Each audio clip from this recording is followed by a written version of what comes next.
Hi viewers, இந்த வீடியோவில் நம்ம வீட் ஃப்ளார் வச்சு ஒரு ஹெல்த்தியான ரெசிபி தான் பார்க்க போகிறோம். இந்த ரெசிபி பண்ணுறதுக்கு wheat flour, onion, carrot, potato or sweet potato ரெண்டில் எது வேணாலும் எடுத்துக்கலாம். Curry leaves, chilli powder, turmeric powder, வீட்டில் நம்மளாக ரெடி பண்ணுற garam masala, ginger garlic paste, salt, gingelly oil or gold winner oil. Sweet பொட்டேட்டோவை நல்லா வேக வச்சு ஃபஸ்ட்டு நம்ம எடுத்துக்கணும். அதுக்கப்புறம் நம்மள்ட்ட உள்ள வெஜிடபிள்ஸை நைஸாக கட் பண்ணிக்கணும். இந்த வெஜிடபிள்ஸை மட்டும் வச்சு தான் நம்ம மசாலா ரெடி பண்ணணுமா அப்படின்னா அப்படி கிடையாது. இப்போ நான் எடுத்திருக்க வெஜிடபிள்ஸை தவிர நீங்கள் உங்கள்கிட்ட பீன்ஸ் இருந்தாலோ, பட்டாணி, உருளைக்கிழங்கு எந்த வெஜிடபிள்ஸ் இருந்தாலும் எடுத்துக்கலாம். ஆனால் அந்த வெஜிடபிள்ஸ் தண்ணி காய்கறியாக இருக்கக்கூடாது. ஏன்னா ஜூஸியாக இருந்துச்சு அப்படின்னா நம்ம மசாலா ரெடி பண்ணும்போது மசாலா தண்ணி ஆயிரும். இப்போ நம்ம ஒரு பாத்திரத்தில் எண்ணெய் சேர்த்திக்கிட்டு நம்ம வச்சுருக்க வெஜிடபிள்ஸை ஒன் பை ஒன்னாக நல்லா வதக்கிக்க வேண்டியதான். ஃபஸ்ட்டு வெங்காயத்தை வதக்கிக்கணும். அதுக்கப்புறம் பார்த்திங்க அப்படின்னா கேரட்டையும் நம்ம சேர்த்துக்கலாம். வெங்காயத்தோடய சேர்த்து நம்ம லைட்டாக வதக்கினா போதும், ரொம்ப வதக்க வேண்டியதில்லை. ஏன்னா நம்ம இது ஒரு மசாலா தான் ரெடி பண்ணுறோம். ஸோ ரொம்ப பொன்னிறமாக வதக்கணும் அப்படிங்கிற அவசியம் இல்லை. லைட்டாக வதக்கினா போதும். அதுக்கப்புறம் ஜிஞ்சர் கார்லிக் பேஸ்ட்டு போட்டு அந்த பச்சை வாடை போகிற வரைக்கும் நல்லா வதக்கிக்கணும்.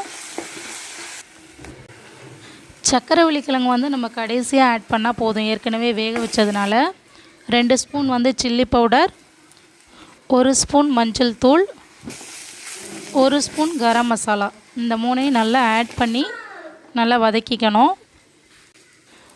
சக்கரவள்ளி கிழங்கு நம்ம கட் பண்ணி வச்சுருக்கோம் இல்லையா, அதையும் அந்த மசாலாவோட நம்ம சேர்த்துக்கிட்டு கறி லீவ்ஸையும் நம்ம சேர்த்துக்கலாம். இந்த மசாலா ரெடி பண்ணும்போது நம்ம தக்காளி பழம் சேர்க்கக்கூடாது. ஏன்னா தக்காளி பழம் ஜூஸியாக இருக்கும். அடுத்தது தேவையான அளவு நம்ம சால்ட்டை சேர்த்துக்கணும். மசாலா ரெடி ஆகிட்டு அடுத்தது கோதுமை மாவு தேவையான அளவு நம்ம எடுத்துக்கணும். கொஞ்சமாக அதில் சால்ட்டு சேர்த்துக்கிட்டு எப்பவும் போல் தண்ணி ஊற்றி சப்பாத்தி மாவு பதத்துக்கு நம்ம பிசைஞ்சிக்கணும். ரொம்ப தண்ணியாக பிசைஞ்சிடக்கூடாது. இதை பிசைஞ்சிட்டு ஒரு 3 மணி நேரம் நம்ம இந்த மாவை ஊற விடணும். அதுக்கப்புறம் சின்ன சின்ன உருண்டைகளாக உருட்டிட்டு சப்பாத்தி மேக்கரில் வச்சுட்டு நம்ம சப்பாத்தி மாதிரி அதை தேய்ச்சி எடுத்துக்கணும். இப்போ நம்ம ரெடி பண்ணி வச்சுருக்கோம் இல்லையா அந்த மசாலா, அதில் உங்களுக்கு தேவையான அளவு அதில் உள்ற வச்சுட்டு எந்த ஷேப்பில் நமக்கு வேணுமோ அந்த ஷேப்பில் சப்பாத்தியை மடிச்சிடணும். எது ரொம்ப ஈஸியான மெத்தடோ அந்த மெத்தடை சூஸ் பண்ணி நம்ம இதே மாதிரியே எல்லா சப்பாத்தியையும் நம்ம மடித்து எடுத்துக்கணும். இந்த ஓரத்தை ஒட்டுறதுக்கெல்லாம் சில பேர் மைதா மாவு யூஸ் பண்ணுவாங்க. அது தேவையில்லை. நம்ம சும்மா இதை ப்ரெஷ் பண்ணி விட்டாலே போதும். நம்ம எண்ணெயில் தான் போட்டு ஃப்ரை பண்ண போகிறோம். ஆனால் இது பிரிஞ்சு வராது. நம்மளால் முடிஞ்ச அளவுக்கு நம்ம மைதாவை அவாய்ட் பண்ணிக்கணும். அதுக்கு பதிலாக கேழ்வரகு மாவு, கோதுமை மாவு, இந்த மாதிரி சத்தான மாவை பயன்படுத்தி நம்ம ரெசிபிஸ் செஞ்சு கொடுக்கலாம்.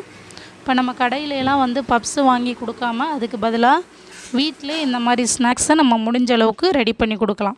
கடைகளில் பெரும்பாலும் எரிச்ச எண்ணெயை தான் திரும்ப திரும்ப பயன்படுத்துவாங்க. ஆனால் நம்ம வீட்டில் செய்யும்போது சுத்தமான புதிதாக உள்ள எண்ணெயை நம்ம யூஸ் பண்ணி இந்த மாதிரி ஸ்நாக்ஸை செஞ்சு கொடுக்கலாம்.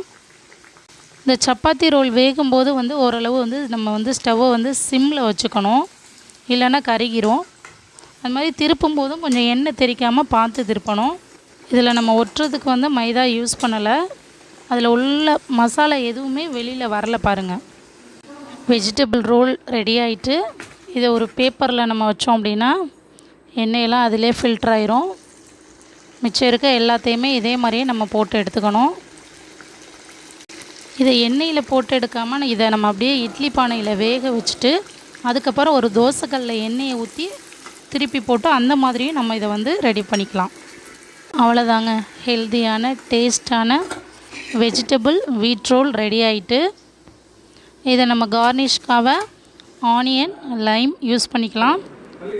அந்த வீடியோவை எடிட் பண்ணும்போது பார்த்திங்க அப்படின்னா இந்த வீட் ரோலை நானும் எங்கள் வீட்டில் உள்ளவங்களும் டேஸ்ட் பண்ணோம். உண்மையிலே செம்ம டேஸ்ட்டாக இருந்துச்சு. இதில் அந்த லைமை பிழிஞ்சிட்டு சாப்பிடும்போது தான் ரொம்ப டேஸ்ட்டாக இருந்துச்சு. ஸோ நீங்களும் உங்கள் வீட்டில் உள்ள பசங்களுக்கு, உங்கள் வீட்டில் உள்ள ஃபேமிலி மெம்பர்ஸுக்கு இந்த ஹெல்த்தியான டிஷ்ஷை செஞ்சு கொடுங்க. நெக்ஸ்ட் டைம் வேறொரு ஹெல்த்தியான ரெசிப்பியில் மீட் பண்ணுவோம். தேங்க்யூ.